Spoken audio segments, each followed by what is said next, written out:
Mendoza, en el ciclo 11. Hicimos 10 ciclos seguidos entre 2011 y 2020, cuando formamos la oficina de concursos y de reflexión en el estudio Eisenson, que se llama Serenois. Nos pareció importante tener un lugar en donde la gente joven tuviera espacio para contar lo que estaba haciendo. Así empezamos en el 2008 con estudios muy jóvenes, algunos de los cuales están aquí presentes, y con distintas temáticas fuimos abordando las problemáticas que nos parecían que en ese momento estaban en el aire. Precisamente en el 2020 terminamos en un ciclo virtual sobre ciudad y pandemia, con gente de todas las universidades del conurbano y de la ciudad de Buenos Aires. Y pasó un tiempo hasta que nos reorganizamos, armamos un nuevo grupo de trabajo con gente del estudio, Franco Belantonio, Martín Di Pecco y Tomás Stroilo, Nacho Masuccelli, que nos da siempre una mano. Y aquí estamos de nuevo con Rodrigo, como empezamos en el 2011, presentando 8 estudios en su momento, y hoy tratando de rescatar una serie de temáticas que abordan preguntas acerca del lenguaje y la arquitectura. Bueno, nuevamente bienvenidos, y Rodrigo les va a contar un poco de qué se trata la propuesta para hoy. Este evento coincide con un momento del estudio muy interesante donde también lo lanzamos a CD2 y también, por ejemplo, cuento entre las actividades que el estudio está haciendo. Hace poco Roberto fue galardonado con el premio a la trayectoria por el Fondo Nacional de las Artes y donó el premio a favor de la organización de un concurso para estudiantes de los últimos años de la carrera con la temática de la fachada como envolvente y como espacio.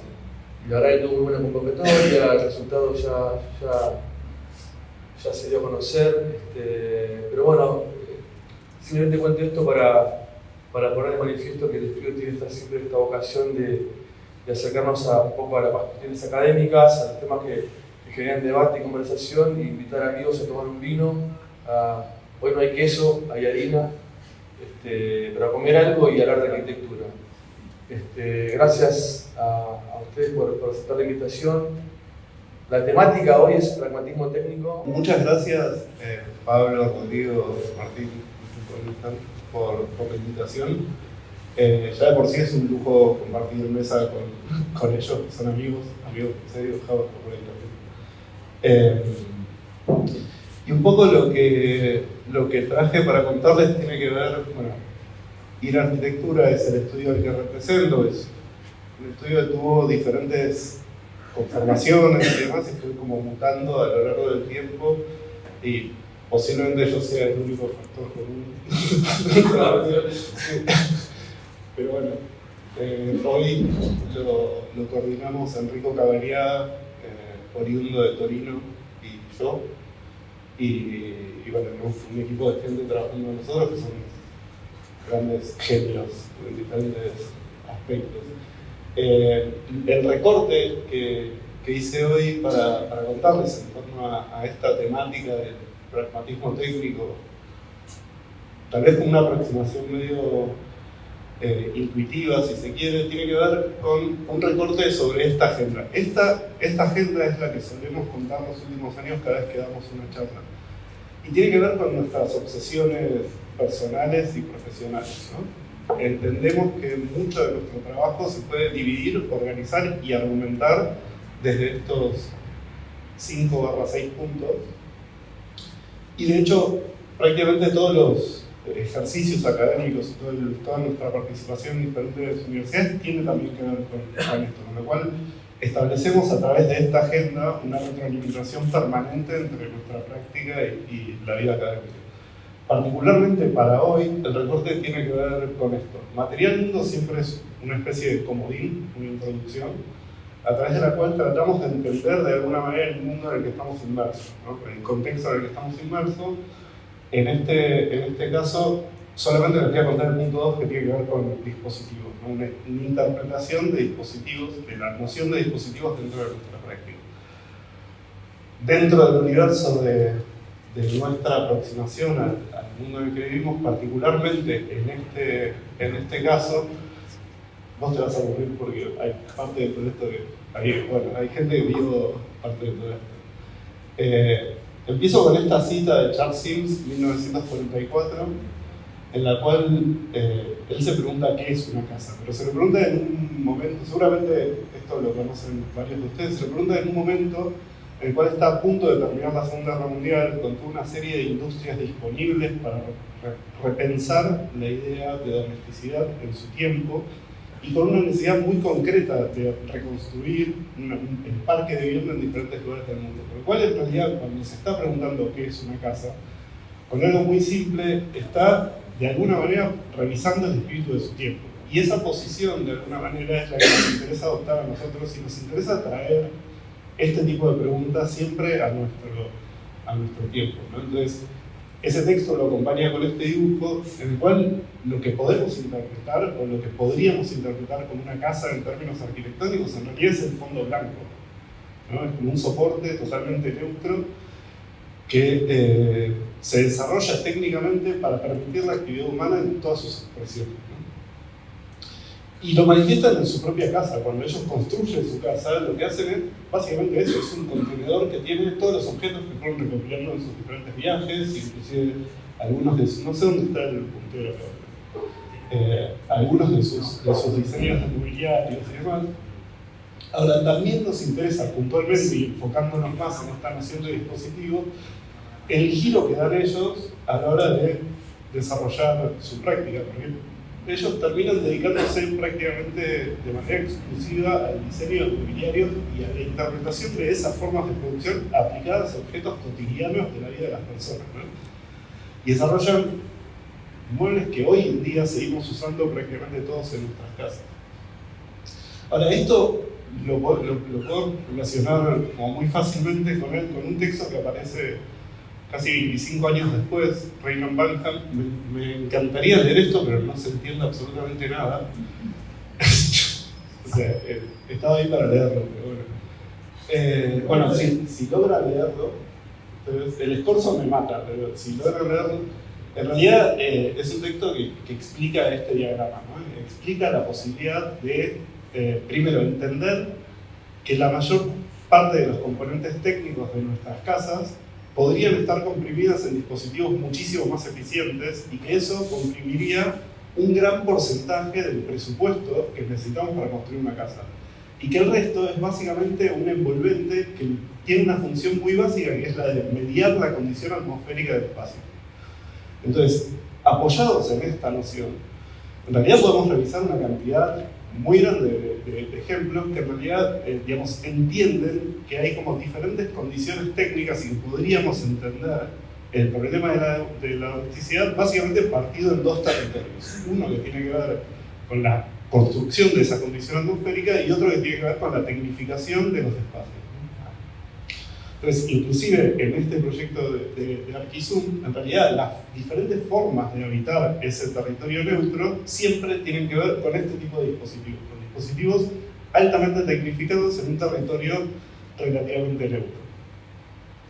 Ahora, este tipo de proyectos los detecta Emilian Bass en 1972 y arma una muestra en el MoMA, porque se da cuenta que en Italia se está dando un fenómeno que tiene que ver con una serie de arquitectos y diseñadores industriales pensando la domesticidad de una manera muy distinta a lo que venía sucediendo hasta el momento en general en el mundo, ¿no? Y lo llama Italy, the New Domestic Landscape.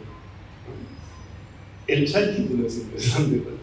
Entonces, en esa muestra y en este libro que les mostraba recién, termina recopilando los trabajos de John Colombo, por ejemplo, donde desarrollan estos dispositivos que de alguna manera están poniendo al servicio del espacio doméstico industrias que hasta el momento no participaban de esa construcción conceptual ni física. O, bueno, estos proyectos funcionan por lo general con este tipo de catálogo, funcionan mucho más parecido a cómo funcionan los muebles que podríamos comprar en IKEA si existiera IKEA en Argentina, ¿no? Pero lamentablemente no sucede.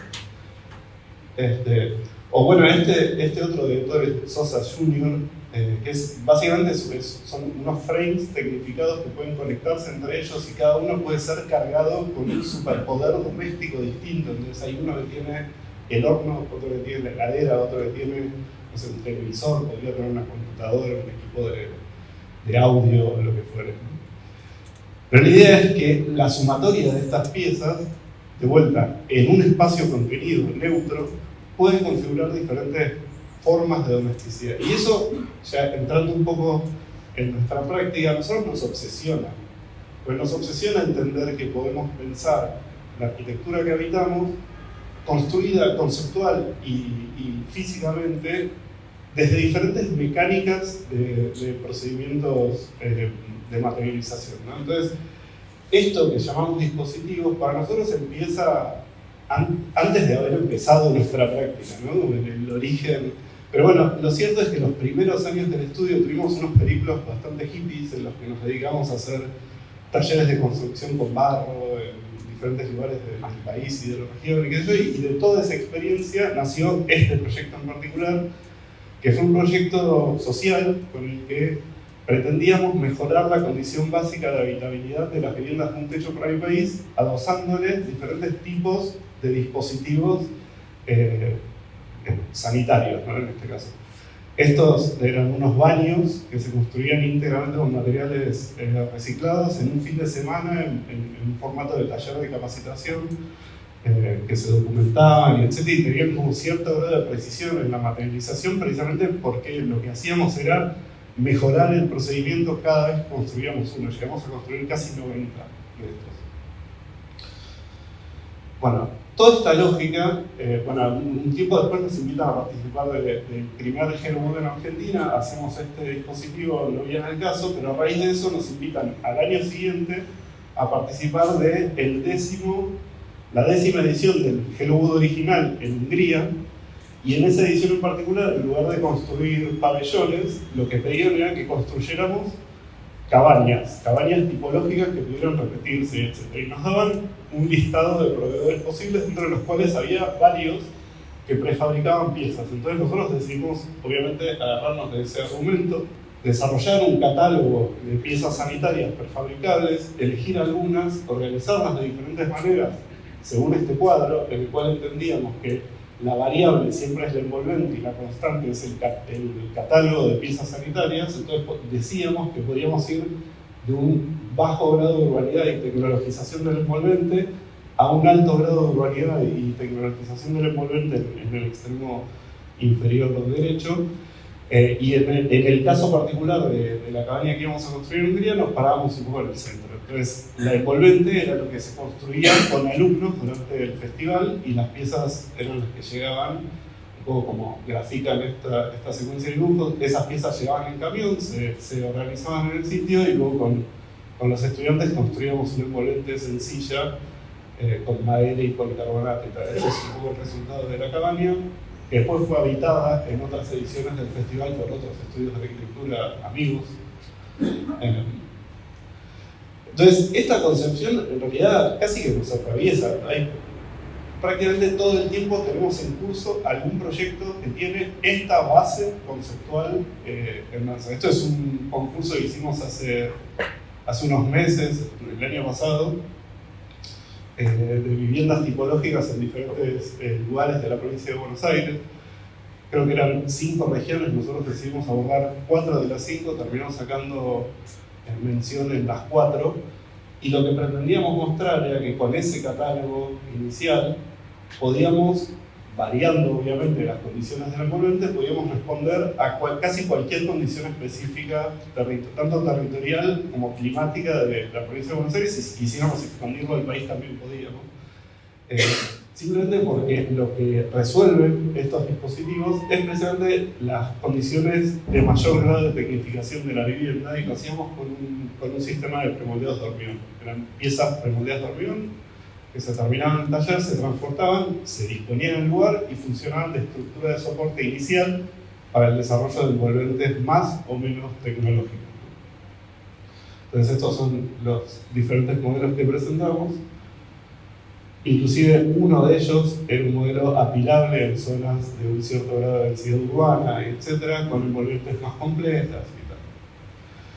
Ahora, también hace unos años nos piden que desarrollemos estos dos dispositivos en la reserva ecológica de Puertos del Lago, Puertos Escobar, los que están trabajando seguro algo va a preguntar.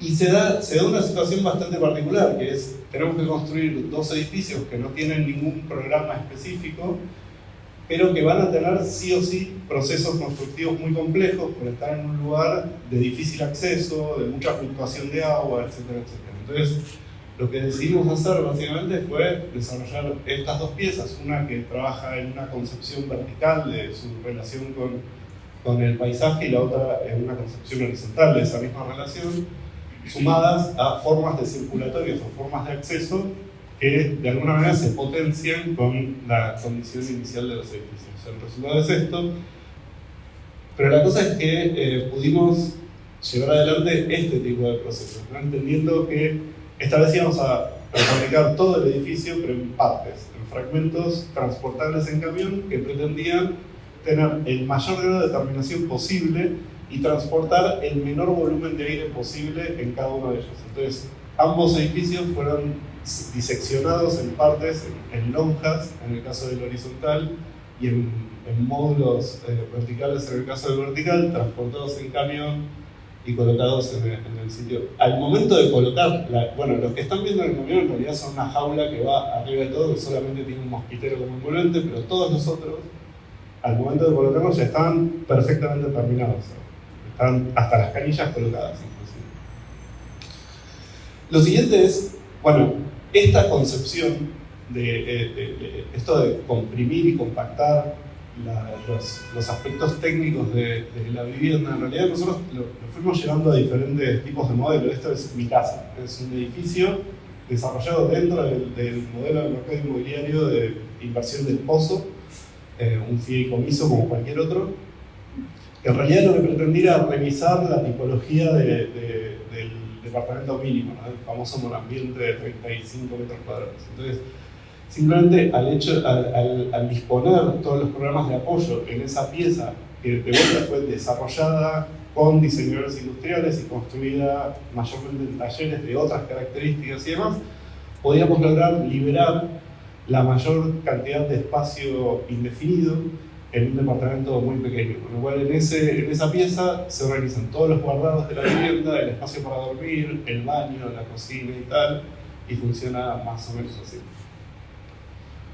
¿No? Ahí está la cama, por debajo hay un placard, encima del baño y la cocina hay unos guardados adicionales, etc. Esto, como les decía, lo fuimos llevando a diferentes proyectos. En un momento nos encargan una reforma de un departamento de 18 metros cuadrados en Chacarita, que tenía como esa ochava generosa pero muy maltratada. Y lo que hicimos fue abrir esa ochava y disponer de vuelta un mueble en todo el perímetro que resolvía todas las funciones necesarias para habitar la vivienda, liberando la mayor cantidad de superficie posible y aprovechando la relación con ese balcón, transformándolo también a través de otro dispositivo. Entonces, esta pieza resuelve todas las funciones, ¿no? Dormir, escritorio, guardado, biblioteca, etcétera, cocina, mesa, tal. Y esta otra resuelve la mediación térmica del interior con el exterior, pero a su vez funciona como espacio adicional en tiempos, en verano, en estaciones medias, para expandir la superficie de uso del departamento. Entonces, de 18 metros cuadrados pasamos a 25, simplemente usando el balcón como mediador. Y por último, incorporamos este otro dispositivo en la terraza que les permitía como aprovechar ese exterior como una expansión de la casa. Ahora, ellos mismos durante la pandemia, es una pareja que habitó ese departamento toda la pandemia y en un momento consiguen unos terrenos cerca de Necochea y nos piden que reproduzcamos ese departamento de Chacarita en medio de la nada, básicamente. Entonces lo que hicimos fue volver a esta idea de catálogo de partes que resuelven todas las partes tecnificadas de la vivienda, pero a su vez le íbamos a pedir que también resolvieran toda la estructura portante de la vivienda. Iba a ser una cabaña de 22 metros cuadrados que se desarrollaba en 8 módulos que al disponerlos superpuestos entre sí terminaban resolviendo el volumen interior de esa especie, de esa pieza, que luego se cerraba con un cerramiento exterior y quedaba conformada, ¿no? Entonces, todas las funciones están dispuestas en el perímetro de la casa, apiladas unas con otras algunas, y terminaban dando por resultado de esto que era una cabaña con una sola abertura, que evitaba cualquier tipo de saqueo y maltrato en un lugar bastante hostil, ¿no? Esto es el interior de la pieza, unos espacios para dormir que tienen 1,60 m de altura, porque entendíamos que en ese lugar, el lugar para dormir es simplemente una terminal donde llegás, caes en la cama y te quedas dormido y no mucho más. Bueno, cada uno haga sus especulaciones. Es un pragmatismo. Pragmatismo, escaloneta.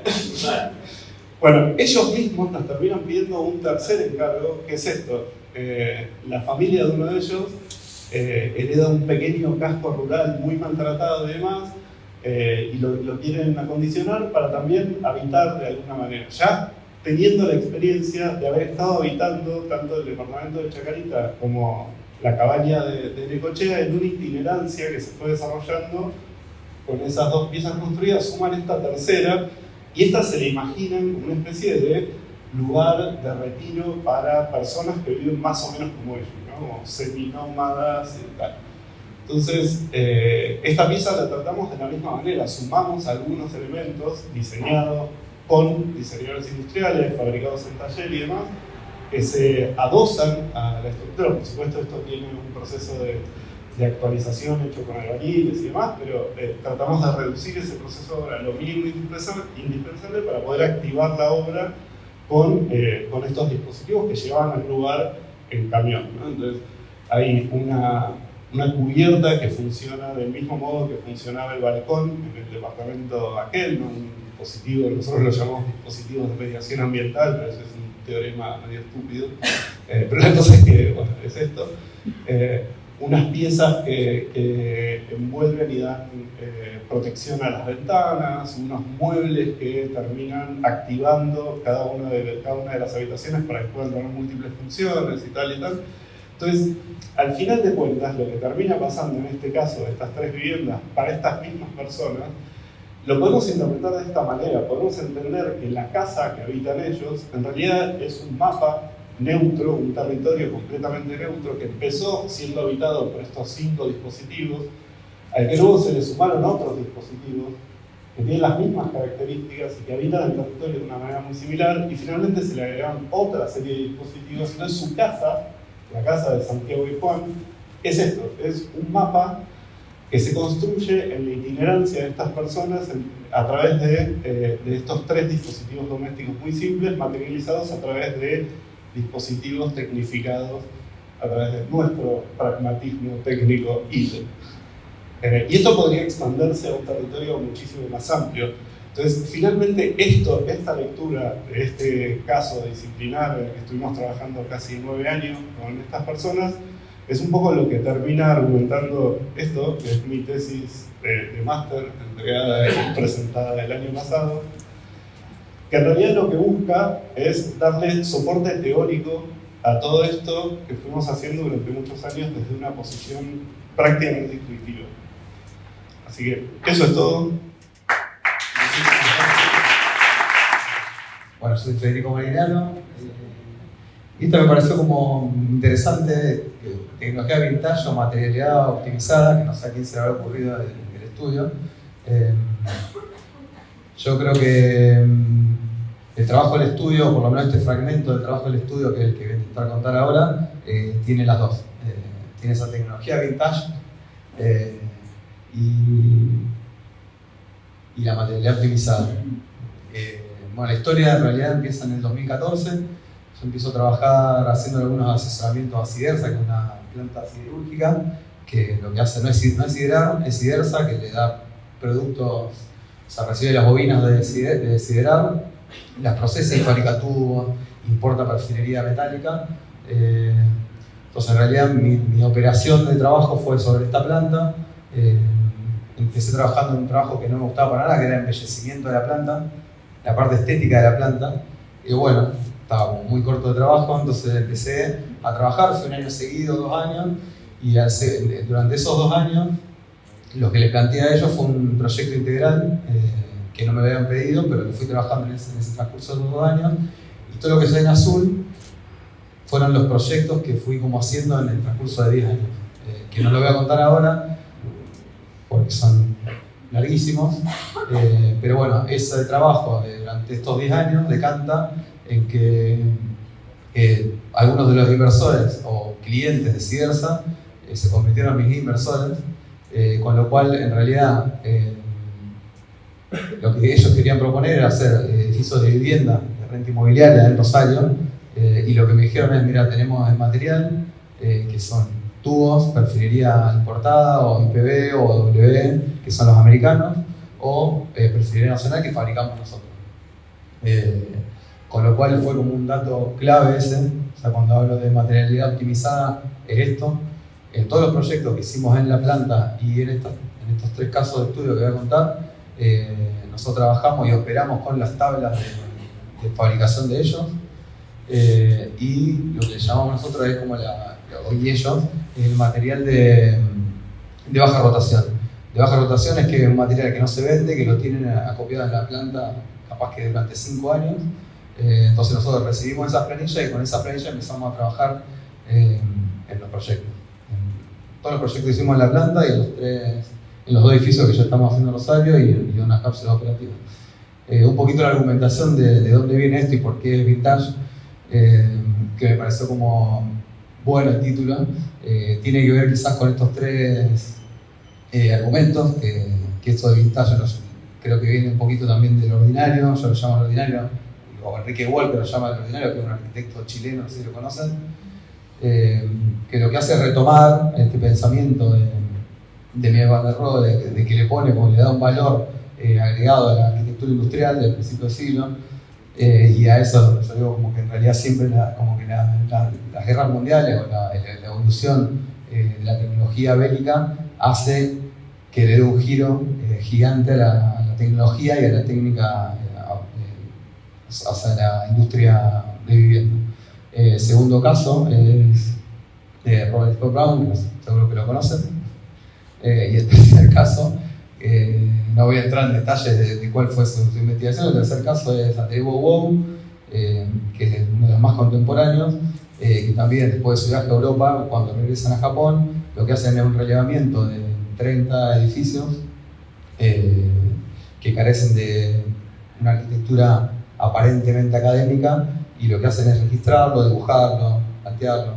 Entonces, bajo estas 3 argumentaciones, eso es lo que nosotros también empezamos a trabajar en el estudio, con las planillas estas de elementos de baja rotación, con el encargo de un edificio de vivienda de renta inmobiliaria, y con esta arquitectura, que para mí es arquitectura, pero es ingeniería, que tiene que ver con la tecnología y con la técnica super pragmática que proviene de los ingenieros. Yo siempre digo que a estas grúas portuarias no les sobra ni un gramo de grasa. Entonces un poco es la idea de estos edificios donde vamos trabajando, es trabajar con eso. Rosario, que es la ciudad donde yo vivo, estamos siempre vinculados con el río. En cualquier lugar cuando vengo para acá, cuando voy hacia el norte de Rosario, aparecen estas estructuras de puerto, o silos de hormigón, o naves industriales, galpones o lo que sea, y en realidad ese registro, que siempre, también lo decía Lucho antes, que siempre creo que me fue quedando en la formación como, no sé si académica o intuitiva, después de hacer la maestría también en Madrid, con el mismo director de tesis. Creo que fue parte de la argumentación de estas obras, tiene que ver un poco con también con la tesis que terminé haciendo. En el edificio este A01 trabajamos, en realidad son todas vigas hechas con IPV de 180 y 120.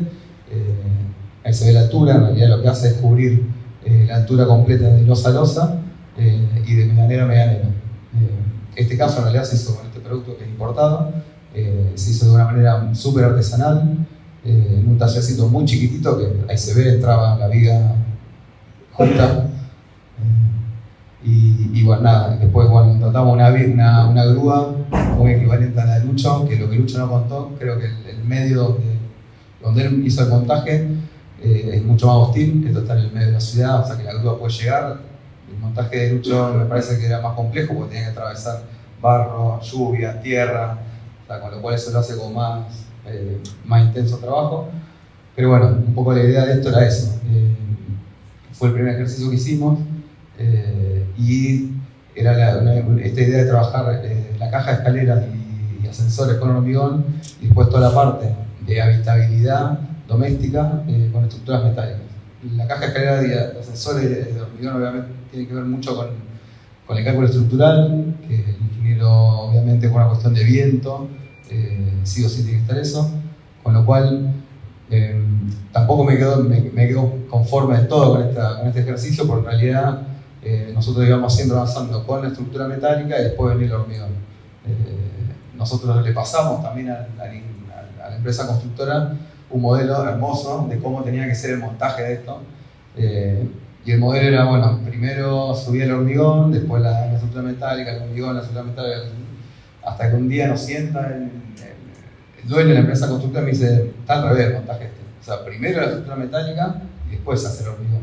Entonces en el piso 2 empezamos a trabajar de la manera que nos proponía la constructora, y la verdad que es así, porque los plomos, la medida, o sea, el metal que se trabaja a 1 centímetro y el hormigón trabaja a 10 centímetros. Bueno, estas son fotos, las fotos lindas son de Javier Agustín Rojas y las fotos no lindas son mías. Este edificio terminado, en realidad es simple la estructura, son vigas que van de medianera a medianera y apoyan sobre estas otras vigas que van coplanarias a la medianera, coplanarias al eje medianero, una especie de mecano. En una charla que me dijo que parecía el edificio de Rafa, sí, obviamente que parecía el edificio de Rafa Iglesia. Este es metálico, de Rafa era de hormigón, pero bueno, estas son todas piezas que van montadas y soldadas en obra. Con lo cual eso tiene también una complejidad doble, montar y soldar en altura es bastante riesgoso. Pero bueno, en este caso tuvimos la posibilidad, fue la elección del terreno cuando me mandaron también a buscar el terreno, de que al lado hay un pasillo, un PH, con lo cual esa medianera nunca se va a construir, entonces nos dio la posibilidad de poder abrir y dejar a la vista la estructura. Que bueno, de este lado, la estructura queda a la vista, del otro lado, que no está la foto, queda por dentro del departamento. En un lado se va a ver, esta es la planta baja, el ingreso, que también tiene mucho que ver con esto de la arquitectura industrial, el tanque, el reservorio de agua que queda a la vista, todas las cañerías por fuera. La idea también del estudio, no de estas obras metálicas, sino como en general, es trabajar sobre materiales que queden a la vista, despojados, casi con muy pocos materiales, y que todo quede a la vista y que se pueda, la idea es no ocultar nada y que todo quede como es. No sé la pica, pero bueno, esa es uno de los pisos interiores. Y el segundo caso, que es el edificio frame, la estrategia estructural es bastante equivalente, pero acá cambiamos, en lugar de utilizar perfiles importados, pasamos a utilizar perfiles fabricados en Cidersa, que son tubos estructurales, y lo que hicimos fue lo mismo, armar esta estructura que es un frame, pero con tubos fabricados en Cidersa, tubos de 25 centímetros por 12,5, que también eran perfiles de baja rotación, tubos de baja rotación. Pero bueno, en realidad lo que nos había quedado, o por lo menos lo que me había quedado pendiente del edificio anterior, era que quería montar toda la estructura metálica sin tener que avanzar con el hormigón. Entonces de esa manera separar y diferenciar la arquitectura seco de la arquitectura húmeda. Entonces bueno, trabajamos en ese sentido. Y fue de esa manera en la que pudimos como desarrollar toda la estructura, toda la grilla estructural, y después recién empezar con el hormigón. Esta foto también la sacó Javier Agustín Rojas. Sí, en realidad también acá la diferencia entre este edificio y el A01 es que el pensamiento también tenía que ver en este pensamiento de estructura, de frame, tenía que ver con las losas. Las losas en realidad son este sistema como de casetonado metálico. Después lo que le pusimos fue el steel deck y una losa arriba y ya está. Esto nos permitió eso, diferenciar esas dos etapas de ejecución. Y bueno, y hubo un poquito de razón tuvimos ahí de poder armar toda la estructura metálica sin tener el soporte del hormigón. También tuvo que haber una cuestión de estructura, que bueno, también por la altura del edificio no lo permitió. Si esto hubiese tenido 10 pisos o 12 pisos, hubiese sido inviable. Esta es la parte de contrafrente del edificio, que la foto es horrible, la saqué yo en el dron, practicando. Estos son los interiores, también toda la estructura que da a la vista. Ese tensor que está allá al fondo eran rigidizadores en realidad durante la ejecución de la obra. Ahora podríamos sacarlo, no es necesario que estén. Pero bueno, también por una cuestión de ser como lo más auténtico posible, para que lo vamos a sacar si ya están puestos, como gastar un recurso en sacarlo y decidimos montarlo. Bueno, de tercer caso, y ahí venimos con las cápsulas. Que bueno, o sea, creo que quizás esta comparativa como de cápsulas o de plataformas, ya sea la teoría de K-Bracken o el pabellón de MRDB de Hannover del 2000, tiene igual esta noción y esta cuestión de encapsular las cosas, de todo el tiempo estar queriendo como de ser autosuficiente y tener ese vivir en ese espacio como de cápsula espacial. Y por eso cuando hablaba de cómo se empezó de Ames, el texto de Ames, en realidad tiene que ver con esto. O sea, después de la Segunda Guerra Mundial empiezan a aparecer las Lutron House, que obviamente son las casas prefabricadas comerciales, y todos los arquitectos quisieron y empezaron a hacer casas prefabricadas a su manera, que obviamente entraba por todos lados, y ahí están. Entonces en realidad por eso tiene mucho que ver creo que con el avance bélico y tecnológico. Las de la izquierda son las Toyota House, y las de la derecha son 4 cápsulas operativas que nos encarga Sidersa. También materiales de baja rotación, los caños ahí que usamos eran mucho más finitos, terminamos usando siempre el mismo caño para desarrollar toda la pieza. Que en sí, esto escalado, este es previo, esta cápsula operativa es previa al frame, esta cápsula operativa escalada y apilada nos termina dando el frame que está puesto en la ciudad y tiene la misma estrategia estructural. Están las 4 cápsulas que hicieron en serie, también eran cápsulas que llegaron a la planta con toda la instalación de corrientes débiles, de electricidad, y se montaron en esas entreestructuras. O sea que fueron hechas como súper a medida. Lo único creo que romántico que puedo contar de todas las obras es en esta cápsula la idea era como que sea transparente, digamos, en la parte superior para que los operarios que trabajan ahí adentro y para los peatones puedan ver a través de esas cápsulas, y la parte de abajo galvanizado, bueno, en realidad se equipara con todo el material acopiado ahí en la obra. Y creo que la última obra es esta, que es una cápsula de refrigerio, que son unos baños, unos comedores que se pusieron en la parte exterior de la planta, y en realidad lo que hicimos fue reciclar unos containers que tenían ellos ahí en la planta, los llevamos a un taller y lo cargamos de materialidad que también nos dieron ahí en la misma planta. Y era un poco esta idea de meter como con esos reflejos, meter el paisaje adentro de las cápsulas. Bueno, volvemos a esto, a este ejemplo de las cápsulas dentro de estos, de la teoría de soporte de K-Bracken. Entonces creo que esa dualidad, por eso digo que todavía, yo creo que nuestra arquitectura no se acerca ni por lejos a lo que es la tecnología hoy en día, a lo que avanzó la tecnología hoy en día, y creo que en algún momento esto puede llegar a ser viable, digamos, hacer estos dispositivos en taller, subirlos con una pluma, cargarlos, y ya el edificio que termina y se hace todo en taller. apilado, como hicimos nuestra cápsula. Esto es un evento que hicimos en el frame, que en realidad me dijeron dejarlo así, y yo digo, bueno, me encantaría dejarlo así, pero bueno, hay que cargarlo de información y en definitiva hay inversores que ponen para que esto se pueda vender. Así que bueno, muchas gracias.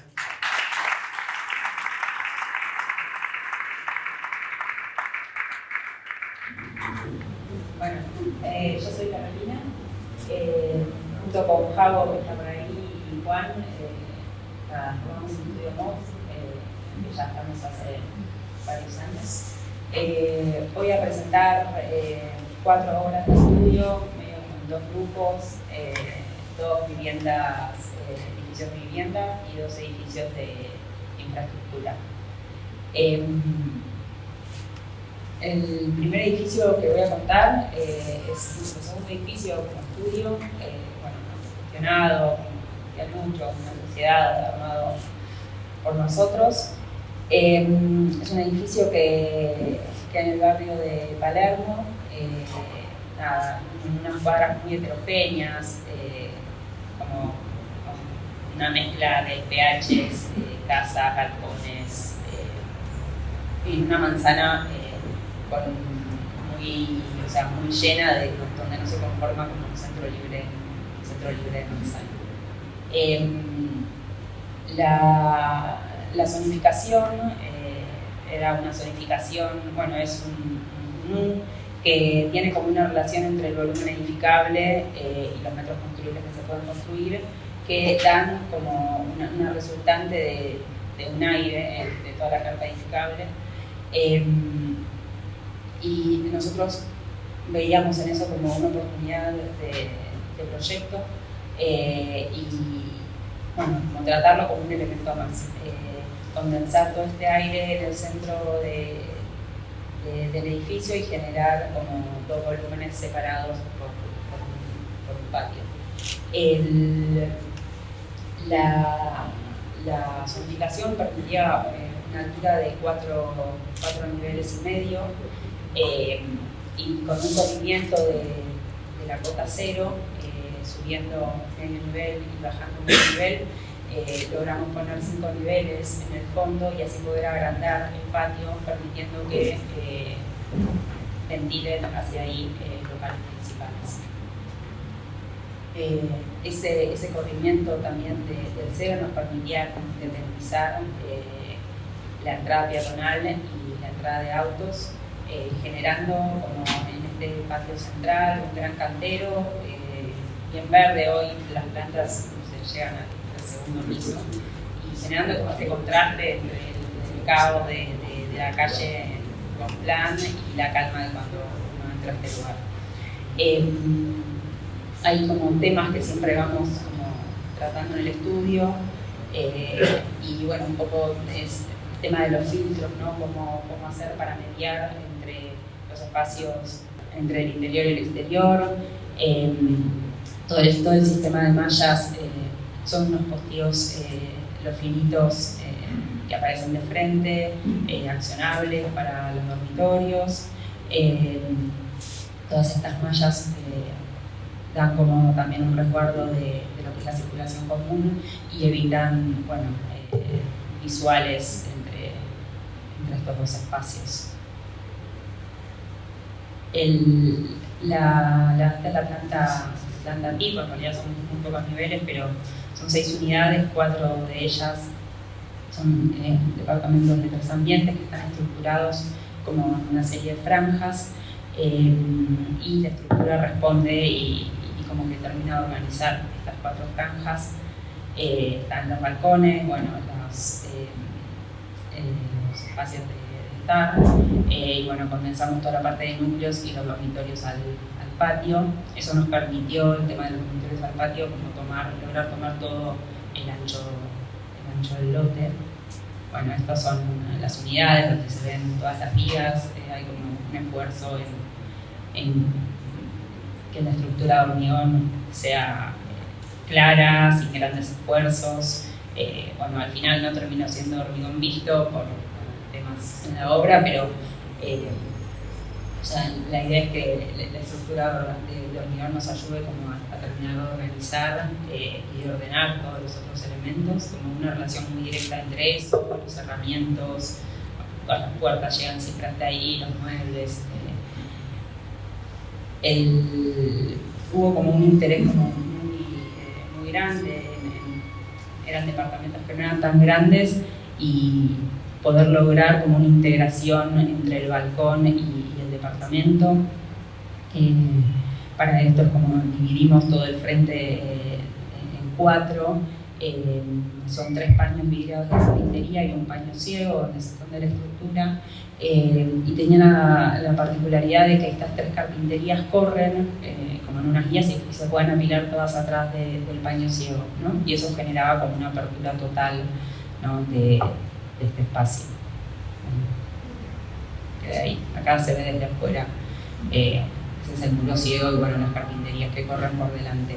Esta modulación pasa a la fachada, ¿no? Y en unos tubos que se toman al hormigón y después se toman las barandas, generando estas fachadas, y en el contrafrente ahí se ve el nivel, 4 pisos por sobre el piso de cocheras, y bueno, nada, y la modulación que se va a la fachada, y como en el primer piso cambia, hay alguna unidad un poco distinta, y baja a lo que son las cocheras.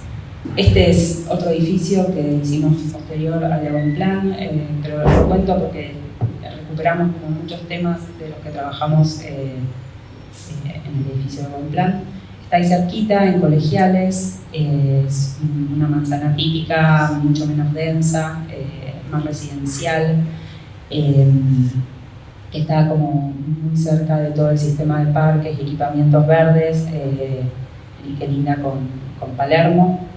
Es una zonificación similar, y bueno, tomamos como el mismo criterio de unificar como todo ese aire en un patio central. Esto fue en el 2022, medio de la pandemia. También la zona daba para hacer unidades que sean más como casas. Era como una premisa que teníamos de decir, bueno, hagamos unidades, son edificios muy chiquitos que se puedan vivir más como casas, y nos interesaba mucho potenciar las circulaciones comunes del edificio. O sea, en general ponemos como un interés en eso. Son edificios muy bajitos que se circulan mucho por escalera.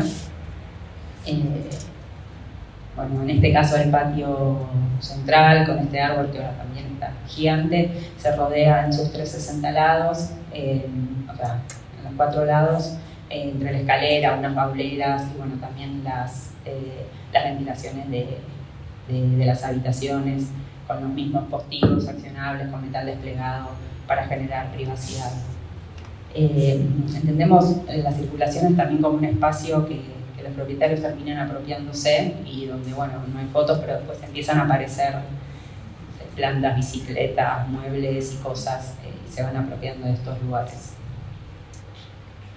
En este caso, como teníamos esa premisa de decir, bueno, que los espacios exteriores, que todas las unidades tengan los mejores espacios exteriores que puedan tener, decidimos hacer 2 dúplex, o sea, son en el contrafrente 2 dúplex con jardín, 2 dúplex con terraza, y en el frente un departamento en un primer piso que funciona más como estudio, más flexible, y bueno, otros dúplex con terraza al frente.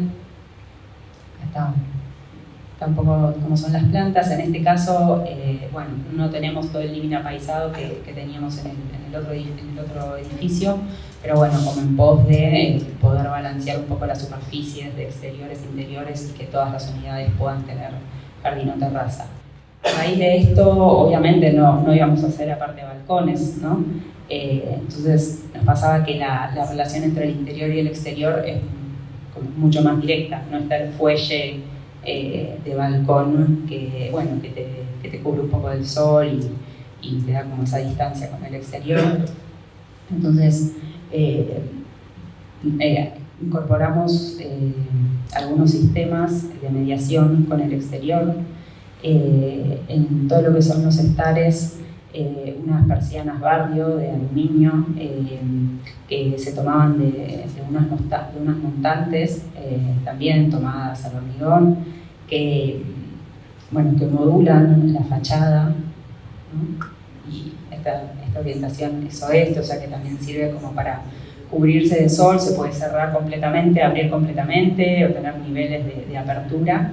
Y las carpinterías toman la misma modulación y bueno, eso permite que si se abren las persianas y se abren las carpinterías, es como el departamento es como un gran balcón. A su vez esas montantes nos servían también para tomar las barandas. Y en los dormitorios, diseñamos unos postigos. La idea de los dormitorios era, bueno, necesitábamos más que nada oscurecer. Y bueno, son unos postigos corredizos que corren por adelante del muro, que también mantienen la modulación de la fachada dada por las montantes, y bueno, que generan esto, como que el edificio se va abriendo, cerrando según su uso. Ahora voy a contar como otros 2 proyectos que no tienen nada que ver. La idea era como contar cosas muy distintas, con tecnologías muy distintas. Creo que eso también era un poco lo que yo entendía por pragmatismo, ¿no? Como dar respuesta a cada proyecto. Son 2 infraestructuras en Puertos del Lago, en Escobar, bueno, de mucho con todo lo de las polis.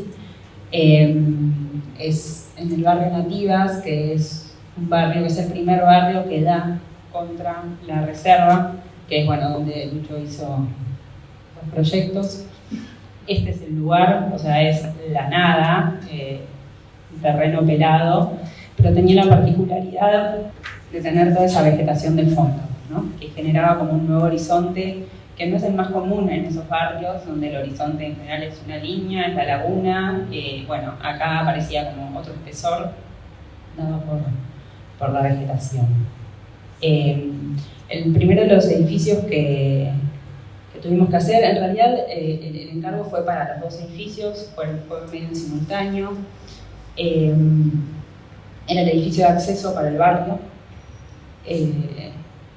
que es bueno, esa piecita negra que se encontró, o sea, como que estaba desde la rotonda de la calle central y después terminaba contra un parque lineal de 200 metros que terminaba en la reserva, diseñado por Bulla. Todo el paisajismo y toda la vegetación va a estar diseñado por ellos, y era como un gran desborde de la reserva hacia adentro del barrio. Esto un poco es el corte de la situación de laguna, barrio y después reserva. Y pensábamos como que con estos programas era que básicamente el acceso es un techo, es un gran techo. Como tomar esto para desarrollar como un poco las cubiertas livianas, como pensar sobre eso, qué nos podía traer y qué espacialidades también nos permitía. Queríamos que como el horizonte tome un espesor, el edificio también lo haga, ¿no? Y como que se recorte en la vegetación. El programa es muy técnico, o sea, son calles en realidad muy simples, son las calles de acceso, las calles de egreso, una circulación, los rectangulitos son las garitas, los puestos de control, a los costados unas circulaciones peatonales y sobre el lado izquierdo, apoyo, baño, cocina, oficina de intendencia y unos depósitos. Hubo que hacer como un reordenamiento de todo este programa. Pero bueno, la idea era trabajar con el proyecto, en realidad era la cubierta, ¿no? ¿Qué podíamos generar con eso? Entonces se plantea esta cubierta inclinada, que desde el acceso se vea como con un espesor, en todo lo que son las calles de acceso, y en los programas de apoyo, un techo más con mínima pendiente. Estas son fotos de la obra.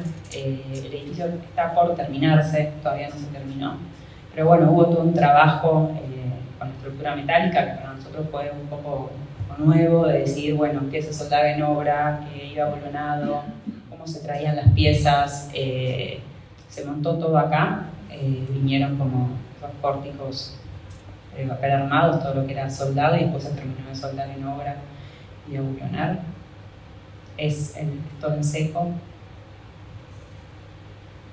Bueno, tiene todo un gran alero perimetral necesario, bueno, porque frenan los autos, abren, revisan, como que no estaban bien cubiertos eso.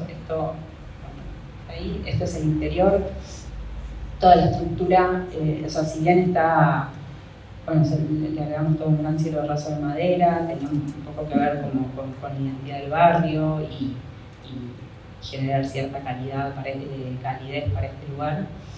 Toda la estructura queda vista, o sea, todas las salas de los perfiles quedan vistos, todas las partes que se revisten de donde están los servicios de, bueno, cocina, baño, también la estructura queda vista. Todo sobre el lado alto se agregó como este dispositivo que es todo un cerramiento de dampalón, que es como un policarbonato muy bueno.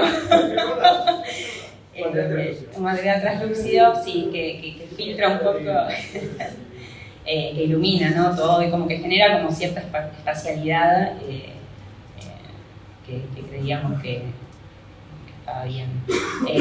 Y también esto de noche funciona como una gran pantalla, ¿no? Como que cuando el edificio se ilumina se enciende y es como una gran pantalla para el barrio.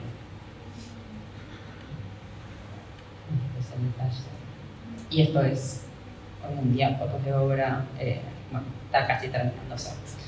Y el último edificio que voy a contar es el Clubhouse de este mismo barrio. Cuando empezamos a pensar los dos edificios, son programas muy distintos, pero bueno, nos parecía importante que tengan cierta identidad, que se reconozcan como son dos infraestructuras del mismo barrio y que se reconozcan como tal. El Clubhouse es un Clubhouse que va a funcionar para dos barrios. El barrio de la derecha es Nativas, que es donde también hicimos el acceso, el de la izquierda va a ser Nativas 2, y está en un terreno que tiene una situación muy particular porque está pegado a la reserva y da contra un brazo que después se une con la laguna central. Es el único lugar de contacto con la laguna desde ese barrio. Y entendíamos el proyecto del Clubhouse como un proyecto no del edificio en sí, sino como, bueno, de todo el terreno. Y que iba a ser un punto de unión como de estos dos barrios. Es por eso que atomizamos primero los equipamientos deportivos, son canchas de tenis, un polideportivo, cancha de fútbol y pileta, y después fuimos poniendo en relación a ellos los distintos programas cerrados que nos requerían, unos estares y unos vestuarios, unas parrillas, en relación como a esos programas deportivos. Hay un estar abajo dando las canchas de tenis, otro en relación con la pileta, los vestuarios en relación con las canchas de atrás. Y todos esos edificios, como programas cerrados, están conectados por una galería que para nosotros era como otro programa así, ¿no? Como un nuevo lugar, un techo que te cubre del sol, de la lluvia, donde creíamos que puede activar y se pueden generar como un montón de usos como distintos a los que pasan en los estares. Este edificio también se resuelve todo con estructura metálica, son todos unos perfiles W que van girando en torno a este patio central, con una steel deck que también, con el sentido de la chapa, va girando y acompañando todo este giro. Y en los estares retomamos un poco el sistema de la cubierta del acceso, que al final desarrollando el proyecto terminó estando conformado como bastante, ¿sabes? Como en realidad una cercha conformada de tubos. Necesitamos como todo un espacio para pasar instalaciones de aire acondicionado y bueno, terminó quedando bastante distinto, pero la idea era esto, ¿no? Que como que se reconozcan dentro del mismo barrio estos edificios. De nuevo, la estructura queda vista, hacia el interior se ven todas las columnas, hacia el exterior hay un perfil perimetral que cose todo el edificio. Las carpinterías se toman de las columnas y de esa viga, y también del otro lado está el lamparón que permite como el acceso, este ingreso de luz como más difusa. ¿Qué? Simbólica. Y bueno, eso es todo.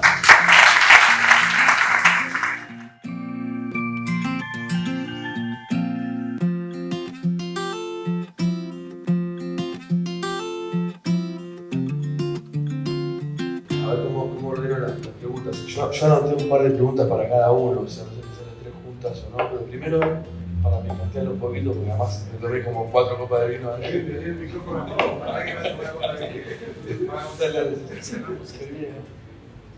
A ver, en realidad... ¿Sí? Bueno, ok, perfecto. No, en realidad, las exposiciones me parecieron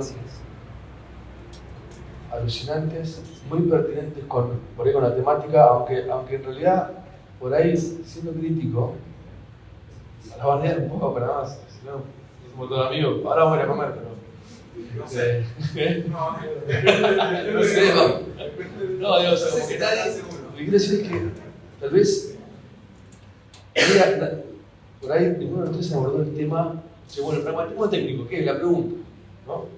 Con lo cual, tal vez, evidentemente elegimos mirar a los expositores porque realmente me parece que la obra que ustedes muestran refleja un poco la temática que está en el aire, o sea, que es esta cuestión de pragmatismo técnico, y que David, en las tres exposiciones, hoy se dio un debate muy, muy, no caldeado, pero muy, o sea, intenso, acalorado en la oficina, entrando en calor antes de este momento, sobre qué representa el pragmatismo técnico, ¿no? ¿Qué es? ¿De qué estamos hablando? ¿Por qué? ¿Es una obra gigante o no? O sea, hoy vimos obras que van desde lo mínimo, ¿no? Como presentaste vos, Lucho, hasta por ahí algún edificio de vivienda multifamiliar, pero de una escala bastante controlada, donde se verifica esa cuestión del pragmatismo técnico.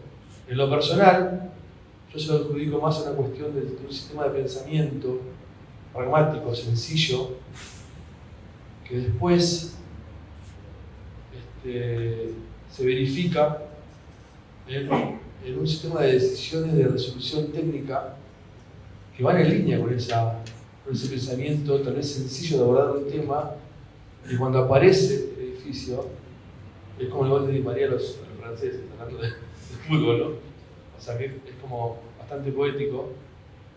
Se vio en los 3 casos, ¿no? Pero es como directamente asumir ese pragmatismo técnico de hecho.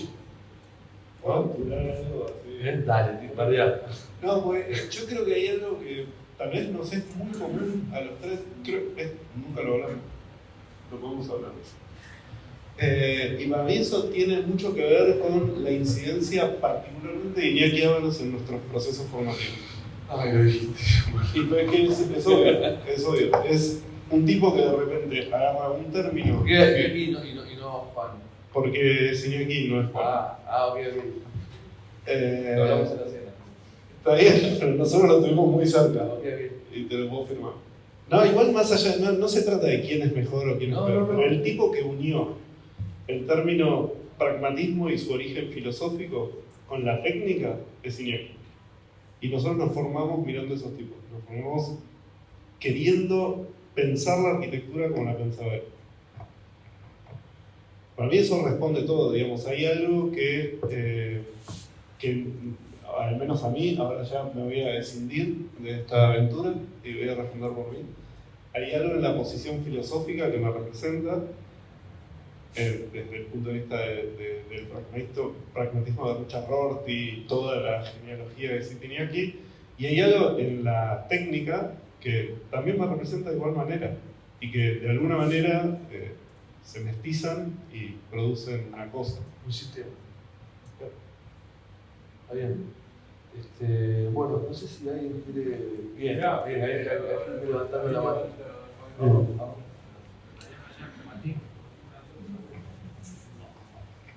Hola. ¿Cómo va?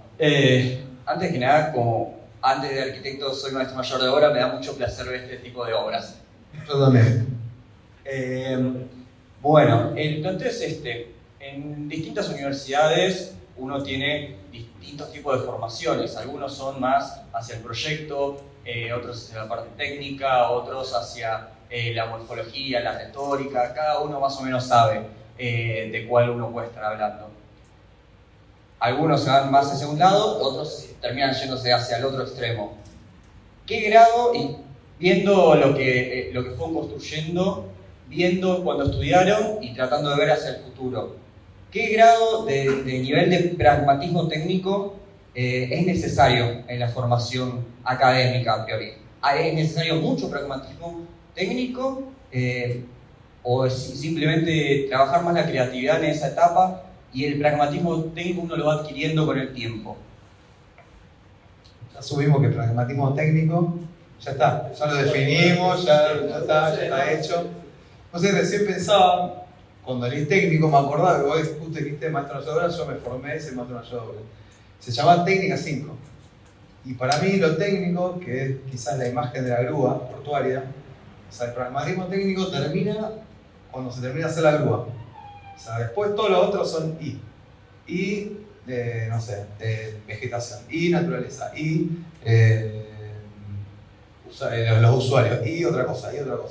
En esos I, que para mí ahí quizá diciendo un poco lo de la planteo de Iñaki, o sea, yo creo que cuando empiezan todos esos I, ese pragmatismo técnico va perdiendo como, no fuerza, sino que ya pasa a ser otra cosa. O sea, entonces creo que el pragmatismo técnico termina cuando se resuelve técnicamente el edificio. Después todo lo otro, que tiene que ver más con una cuestión de habitabilidad, de uso, de pensamiento, que también es otra parte. O sea, estos, no sé, los parasoles o los fuelles, o no sé cómo se llaman, mediaciones. Esas mediaciones tienen su parte técnica, pero también tienen otra parte. Entonces, creo que sí, el técnico te va a resolver técnicamente cómo funciona eso. Ahora, después hay un montón de condimentos que exceden a ese pragmatismo técnico, porque en realidad ya es otra cosa, entra en otro mundo, me parece. Iñaki creo que lo tiene un montón a eso, cuando él habla, no sé, cuando hace ese giro, digamos, cuando deja creo que Harvard y pasa a hablar de, ¿cómo se llama? Bueno,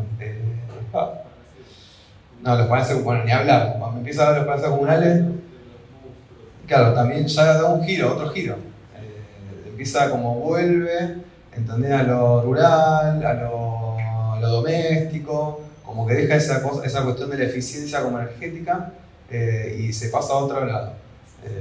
Entonces capaz que hasta Juan Herrero es más pragmático técnico, me parece. Igual me refería no sé si me voy a contar. No, me refería a la incidencia de Iñaki en nuestro momento formativo. O sea, cuando vos recibiste técnica de arquitectura en la ciudad contemporánea, ese libro te cambió la cabeza. En ese momento, no me refiero a Iñaki, al Iñaki actual. Cada uno podrá tener su afiliación, su relación, lo que fuere, pero en ese momento Iñaki a toda una generación del partido de la cabeza.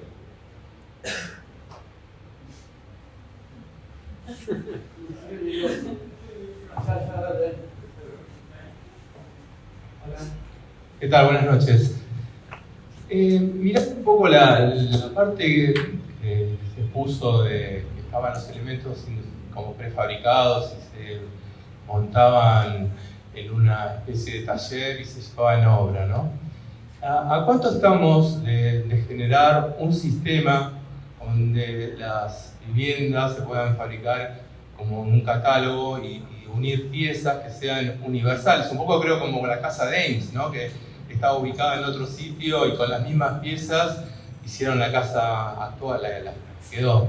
¿A cuánto se está de tener un sistema? Porque inclusive la industrialización puede dar soluciones muchísimo mejor que la construcción tradicional en cuanto a aislaciones y etcétera. ¿A cuánto está de tener como una serie de catálogos donde uno pudiera decir, bueno, voy por esta casa y dentro de unas piezas repetitivas generar múltiples soluciones? ¿A cuánto está? No sé, pero ya pasó un montón de veces en la historia. Pero creo que nunca se pudo implementar. Podría ponerse una buena solución económica a construir viviendas que no hay. Cuando se piensa por ahí construir viviendas sociales, se va a los sistemas tradicionales.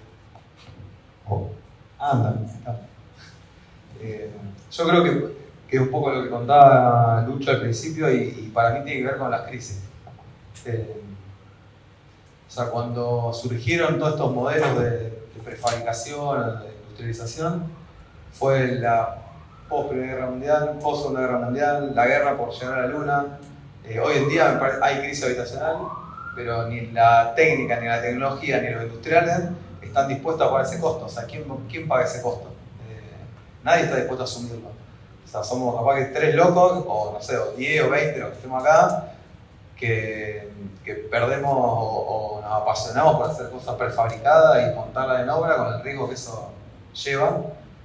Pero después la industria en sí está como mucho más, y vuelvo al pragmatismo técnico, está mucho más metida en la industria de montar naves industriales, de montar galpones, que de fabricar una pieza prefabricada como la Toyota House y montarlo en un edificio. O sea, están mirando para otro lado completamente en la industria. Me parece que no hay nadie que quiera. De hecho, ahora en la casa prefabricada china digamos, en Argentina hay muchos que están como, de hecho yo también tengo 20 millones de modelos fabricados de casa prefabricada, son todos unos fracasos, pero es como que la industria creo que la industria argentina no está desarrollada. Hay, no sé, por ahí vi que también hay casas impresas en 3D, pero no veo como al industrial argentino queriendo avanzar y evolucionar en eso.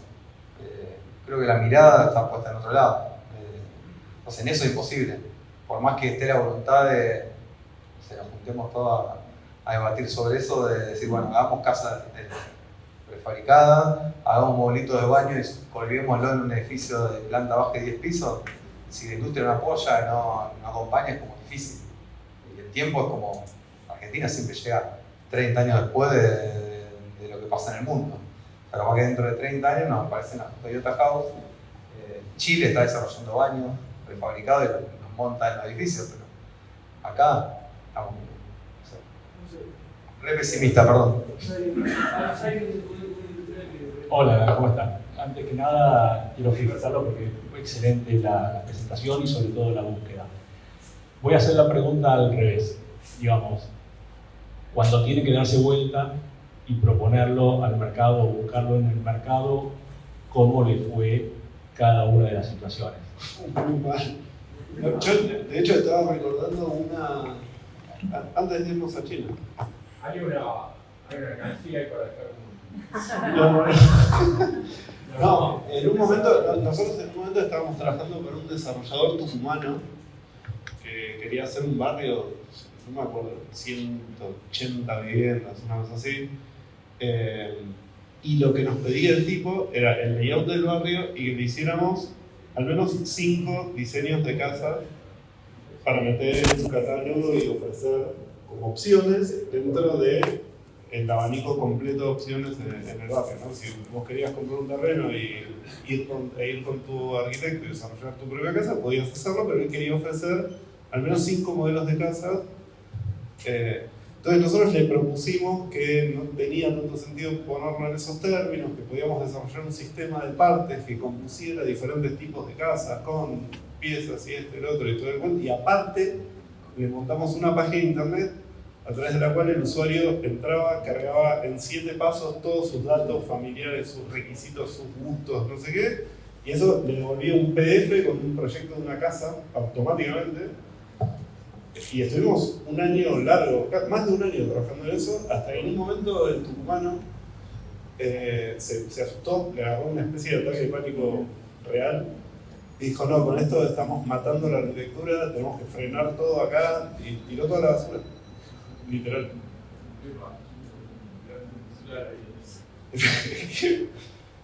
Nada, qué sé yo, es como, bueno, no sé, derivé, pero me parece que son tantas las cosas que pueden entrar como a empañar el vidrio, y lo primero que me preguntaría es si ese futuro es un futuro realmente deseable.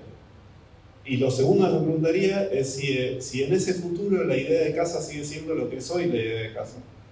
Yo estoy convencido de que ya no tiene sentido pensar la casa tipológicamente como la pensamos durante los últimos 3 siglos. De eso estoy convencido. Buenas noches. Son 3 oficinas de estudio que yo respeto mucho y me gusta mucho lo que hacen. Fue muy buena la presentación, no quiero felicitar por eso. Quería preguntarles qué tan pragmático es tomar técnicas constructivas que no se condicen un poco con el modelo agroexportador de este país, que dificultosamente tiene tan lastimada su industria. Un poco, Federico, nombraste lo difícil que es desarrollar prefabricaciones en línea.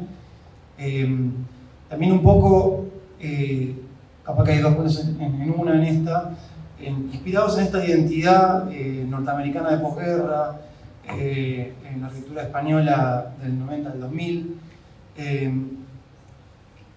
¿Qué tan práctico es tomar esas técnicas industrializadas, con alta industria de países muy desarrollados, en el contexto local?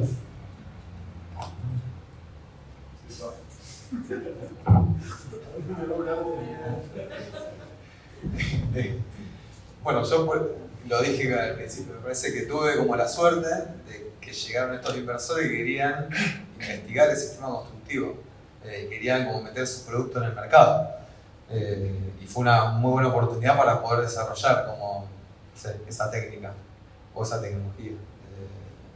Lo que pasa es que también lo dije antes, o sea, cuando uno quiere como avanzar en algo y la técnica no está preparada para eso, yo te puedo contar la consulta atrás, 1000 problemas que tuvimos en la obra para poder desarrollar los 2 edificios, ¿no? Y las cápsulas también, ni hablar. También creo que traspolar, digamos, esta cuestión, lo que dijiste en lo americano a Argentina, que si bien llega 50 años después, no están los recursos tampoco para hacerlo. Entonces es como, o sea, es muy difícil, muy difícil. Claro, la pregunta es por qué afrontar ese sistema. Bueno, Yo porque lo mío venden acero, no sé. No, es que también me parece que ninguno de nosotros trabaja a una escala en la cual puedas poner una cosa en comparativa con la otra. No puedes poner la matriz productiva nacional, o sea, no tiene equidad con la escala de trabajo de hacer nosotros. No hay punto de comparación. Y por otro lado, me parece que hay una confusión muy grande a la hora de pensar en prefabricación, que es que automáticamente se relaciona con la producción en serie. Y no necesariamente es así. Una cosa es fabricar, prefabricar significa fabricar en otro lado, trasladar y montar. Eso lo puedes hacer en un taller de un herrero. No hace falta montar la Ford. No necesitas esa escala. Lo que yo me pregunto es qué trabajos, cuáles escalas, qué tipo de dispositivos tiene sentido producir de esa manera y qué tipos no. Entonces, desde esa pregunta trato de responder con los medios de producción a los que tenemos acceso, a una cosa de una manera, a la otra de otra, y en ese punto es donde encuentro el pragmatismo filosófico. La técnica es otra cosa que se acompaña y son un buen maridaje, pero no es, desde mi punto de vista, no es un término unificado.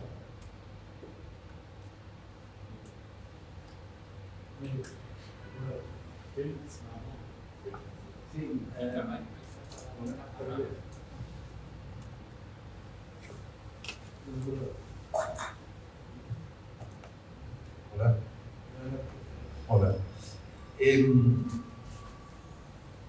A ver, no me gusta hablar de mí, pero creo que es necesario que uno mucha gente que no me conoce, otros me conocen.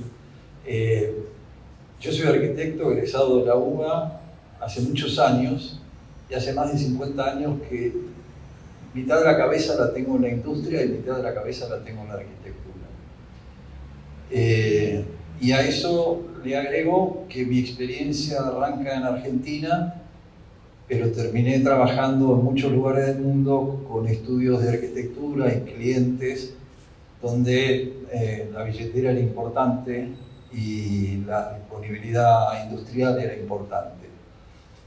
Dicho esto, lo primero que quiero es felicitarlos por el talento de desarrollar la arquitectura que ustedes quieren, utilizando la pobre industrialización que hay en Argentina.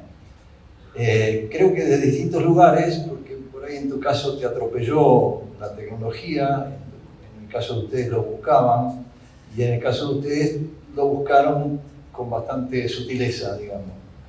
Me parece buenísimo, los tres los felicito, pero lo que quería era responder una pregunta que hizo alguien hace un rato, y me parece que está en el aire, que estamos en un medio, en un país, salvo los que tengan la oportunidad de trabajar fuera de Argentina, pero en Argentina la industria es bastante pobre,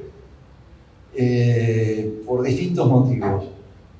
Hace exactamente una semana, el 1 de abril, yo organicé un foro de fachadas a donde propuse como tema este tema de las tecnologías disponibles localmente y por qué tenemos que mirar como quien mira una serie de Netflix otras tecnologías.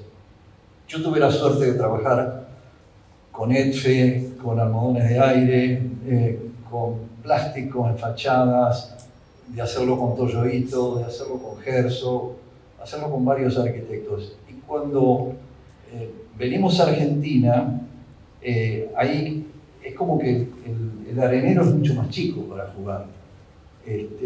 Entonces,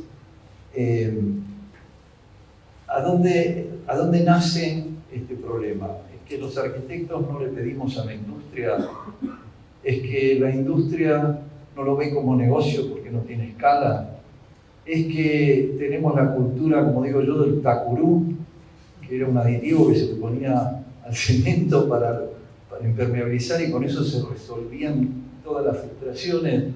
Muchos ni deben saber lo que es el tacurú, pero yo me crié con el tacurú. O sea, es un tema cultural, lo que quiero decir, estamos acostumbrados al ladrillo. Una vez una arquitecta famosa, que no voy a decir el nombre, porque no sé si lo que voy a decir tiene connotación positiva o negativa, me dice, ¿sabés qué pasa, Billy? En la arquitectura argentina nos mataron los tanitos constructores. Usó esa frase, a mí me impactó, me conmovió, tengo una abuela italiana, pero no lo tomé como una ofensa, sino entendí esto de que hay que construir para 150 años. Entonces, ahí van todos los recursos, los materiales, los económicos y los mentales. Construir algo que uno, porque también la construcción industrializada, vos decías recién, no es en serie. Eso no lo piensa el industrial. El industrial piensa en lo posible hacer, como decía Ford, ¿no? Te hago el auto del color que quieras, siempre que elijas el negro. No tergiverses. Dije que la prefabricación no necesariamente es producción en serie. No, pero el industrial tiende a que sea en serie. Sí. O sea, yo empecé trabajando en una fábrica de ventanas. No hay producto más prefabricado que la ventana. Nadie hace una ventana en la obra. Se hace en un taller, entonces tiene casi todas las características de la industrialización. Pero me he pasado toda la vida escuchando a los industriales diciendo, no, esa máquina no la voy a comprar porque se banca haciendo 500 ventanas por día. ¿Y a quién le vendo 500 ventanas por día? O no, los arquitectos en Argentina me piden ventanas todas de distintas medidas y esa máquina que tienen en Alemania o en China es para hacer 500 iguales. Entonces, no estoy aportando más que preguntas y reflexiones de haber trabajado tantos años, como digo, con un pie en cada lado, ¿no? Amo la arquitectura, me encanta, la disfruto y trato de compartirla, pero por otro lado me encanta la industria, por otro lado me encanta la técnica, me encanta cómo se hacen las cosas, cómo se pueden hacer, y me parece que es hora de preguntar por lo menos los por qué, de por qué no podemos avanzar más en esto, ¿no? Estamos en un momento, si sacamos una foto de los últimos 5 años, donde han aparecido sistemas industriales de construcción, y de golpe nos rodean, ¿no? Sin quererlo, tenemos steel frame en un montón de obras, tenemos paneles SIP en un montón de obras, y en cualquier momento van a empezar a imprimir casas o imprimir edificios.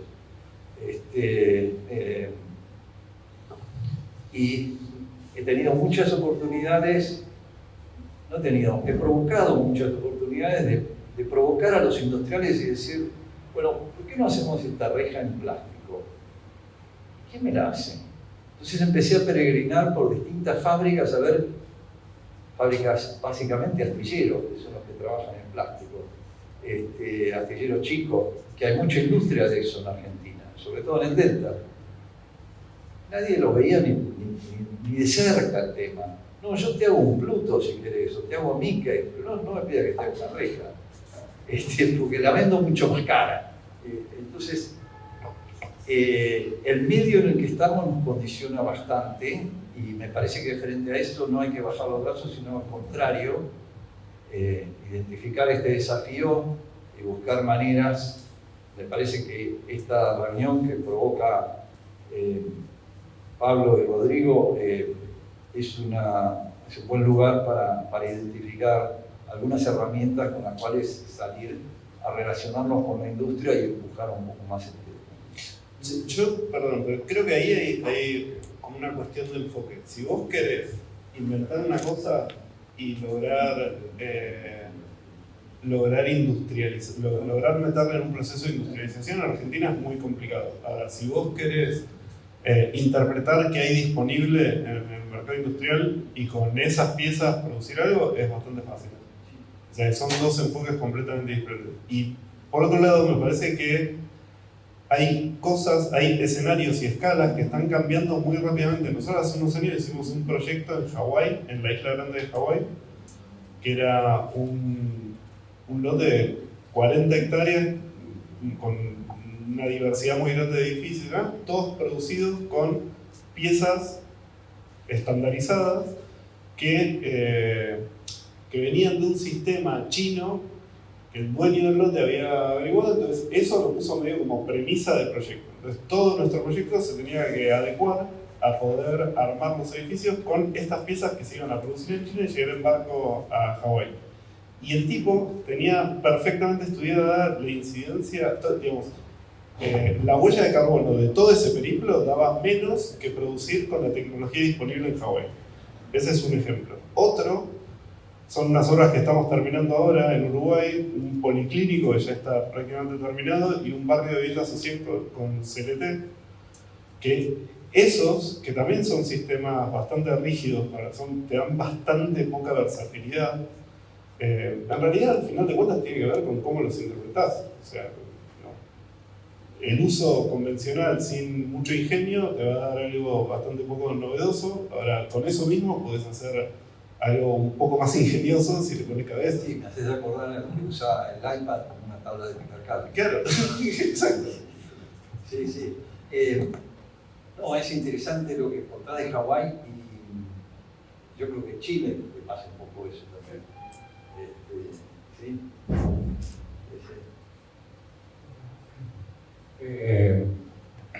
Bueno, no los felicité todavía, lo hago ahora a los tres.